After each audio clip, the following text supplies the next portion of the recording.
మండలం కాంగర్పూర్ నదీ పరివాహక ప్రాంతాల్లో ఇసుక అక్రమ రవాణాకు అడ్డుకట్ట వేసేందుకు డీఎస్పీ జీవన్ రెడ్డి ఆధ్వర్యంలో పోలీసులు, రెవెన్యూ సిబ్బంది కలిసి పర్యటించే ఇసుక తరలింపు రోడ్లను పరిశీలించారు. ఈ సందర్భంగా ఆయన మీడియాతో మాట్లాడుతూ తెలంగాణ రాష్ట్ర ప్రభుత్వం ఇసుక అక్రమ రవాణాను అడ్డుకుని అన్నారు. అందులో భాగంగానే బేల మండలంలోని సరిహద్దులో ఉన్న పెనుగంగా నుంచి అక్రమంగా ఇసుక తరలిస్తున్నట్లుగా సమాచారం మేరకు రెవెన్యూ సిబ్బందితో కలిసి ఆకస్మికంగా తనిఖీ చేశామన్నారు. గంగాపూర్ నదిలో నిల్వ ఉన్న ఇసుకను సీజ్ చేయాలని రెవెన్యూ సిబ్బందికి సూచించినట్లుగా తెలిపారు. పెన్గంగా నది నుంచి అక్రమంగా ఇసుక తరలించినట్లయితే అక్రమార్కులు ఎంతటి వారినైనా వారిపైన కఠిన చర్యలు తీసుకోవడమే కాకుండా వాహనాలను సీజ్ చేస్తామన్నారు. ఇసుక అక్రమ రవాణాను అడ్డుకునేందుకు ప్రతిరోజు 2 పోలీసులు, రెవెన్యూ సిబ్బందితో కట్టుదిట్టమైన చర్యలు చేపడతామన్నారు. మైనింగ్, రెవెన్యూ శాఖ అధికారుల చొరవతో పూర్తి స్థాయిలో కట్టడి చేస్తామన్నారు.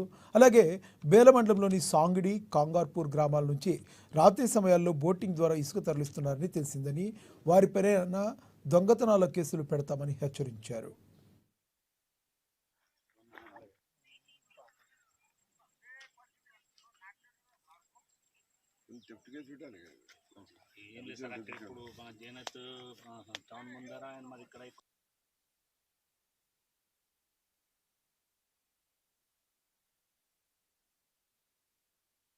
కామ్గార్పూర్ విలేజ్ వారిలో మరియు సాంగ్డి విలేజ్ వారిలో ఈ పెనుగంగలో అక్రమ ఇసుక మైనింగ్ జరుగుతుందని చెప్పి అప్పుడప్పుడు మాకు సమాచారం వస్తుంది.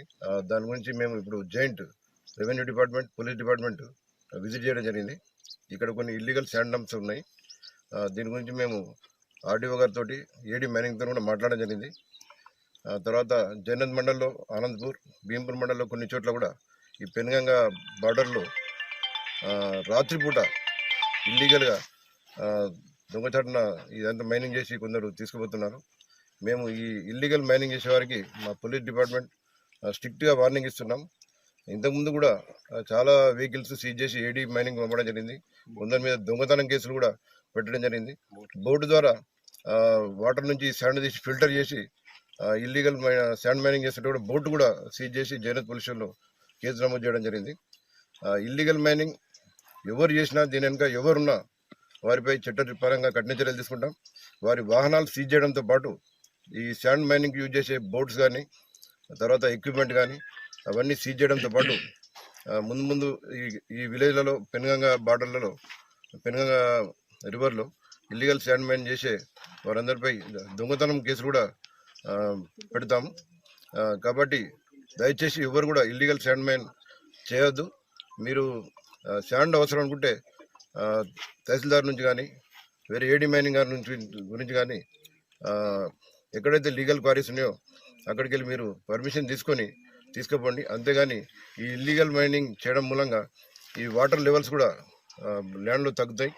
తర్వాత ఈ రోడ్స్ కూడా డ్యామేజ్ కావడం జరుగుతుంది, యాక్సిడెంట్లు జరిగే అవకాశం ఉంటుంది. కాబట్టి దయచేసి ఎవరు కూడా ఈ 3 మండలాల్లో పరిధిలో పెనుగంగలో ఇల్లీగల్ మైనింగ్ చేయకూడదు. చేస్తే